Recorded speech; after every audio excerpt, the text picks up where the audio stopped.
ఒక వ్యక్తి 1/3 భాగం దూరాన్ని బస్సులో గంటకు 40 కిలోమీటర్ల వేగంతో, మిగిలిన దూరాన్ని రైలులో గంటకు 70 కిలోమీటర్ల వేగంతో ప్రయాణించిన అతని సగటు వేగం ఎంత?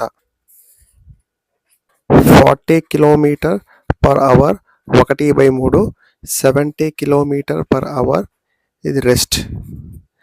Average speed equal total distance travelled by total time taken. ఇక్కడ డినామినేటర్ ఎంత ఉంది?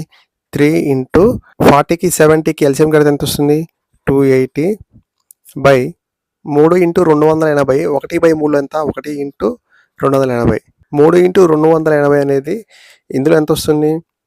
2 ఇంటూ 280 560. 7 40లు 280 ప్లస్ 8 70లు 560. 3 ఇంటూ 280 బై 15. 3 1లు 3 5లు 5 1లు 5 56 280. 56 కిలోమీటర్ పర్ అవర్.